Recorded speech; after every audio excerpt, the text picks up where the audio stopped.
क्या था सच? अजमल कसाब को बिरयानी खिलाने का सच क्या था? 26/11 को मुंबई के आतंकी हमले में अजमल कसाब को जिंदा पकड़ा गया था। उसे जेल में बिरयानी खिलाई गई थी। ये झूठ भाजपा ने चुनाव के समय खूब उछाला। डॉक्टर मनमोहन सिंह जैसे सभ्य और विद्वान व्यक्ति पर कीचड़ उछाला गया। उस समय तो मीडिया और भाजपा के नेता गिद्ध बनकर उनको नोचने दौड़ते थे। लेकिन सच क्या था? क्या वाकई में अजमल कसाब को बिरयानी खिलाई गई थी? आज आपके सामने सच को उजागर करेंगे।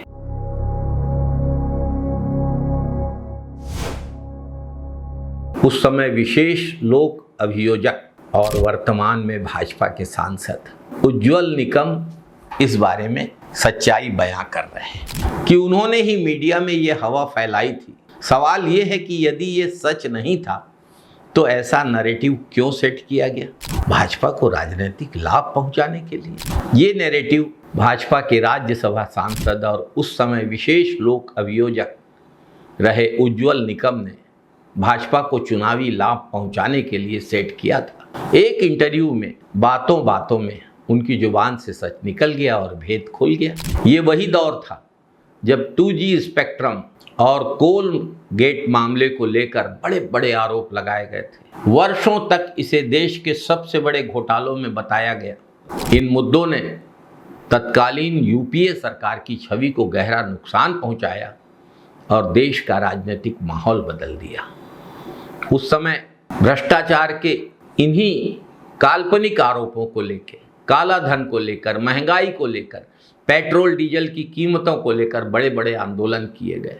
2G घोटाला और कोल स्कीम के इस झूठ में भाजपा के प्यादे बने थे अन्ना हजारे, अरविंद केजरीवाल, मनीष सिसोदिया, डॉक्टर कुमार विश्वास, किरण बेदी। पेट्रोल उस समय 60 रुपए था। बाबा रामदेव ने 15 रुपए लीटर पेट्रोल देने का वादा किया था।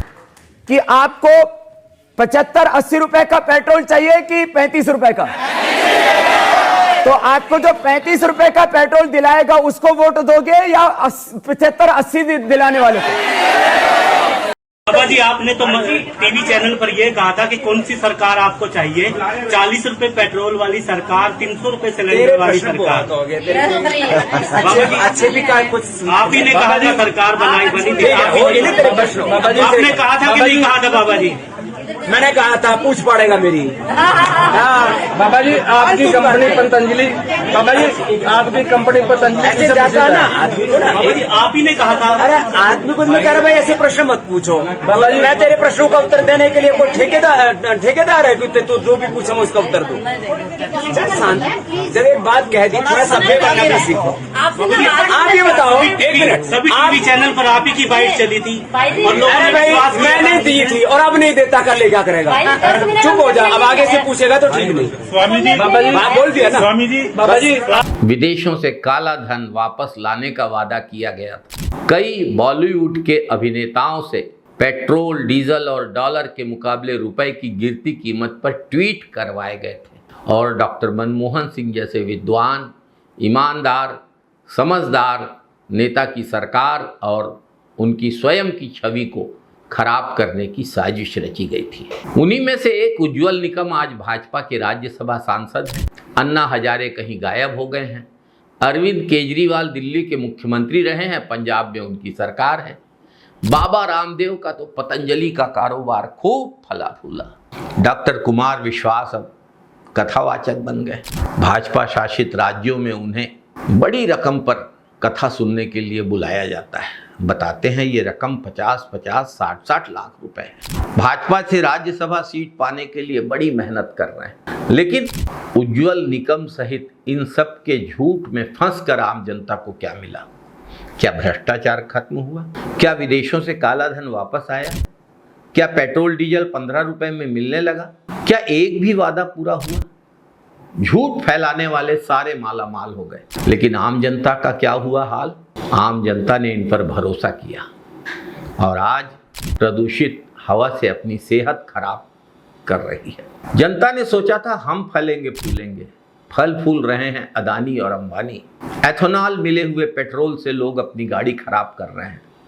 बंद होते हुए स्कूलों से बच्चों का भविष्य बर्बाद हो रहा है। भगवान राम के मंदिर से हमारे मंदिरों से चोरी हो रही है। भगवान राम के मंदिर से हमारे देवी देवताओं के मंदिरों से चोरी हो रही है। आज ये सब सत्ता सुख भोग रहे हैं। राम मंदिर की चोरी पे इनके मुंह से एक शब्द नहीं निकल रहा है। उस समय तो काल्पनिक घोटालों पे बड़ी बड़ी हेडलाइन बनवाने वाले लोग आज खामोश हैं। साथियों, गोस्वामी तुलसीदास जी ने काल नेमी की कथा यूं ही नहीं लिखी थी। युग कोई भी हो, काल नेमी से बचना जरूरी है। काल नेमी रूपी राक्षसों से बचना जरूरी है। जय हिंद, वंदे मातरम।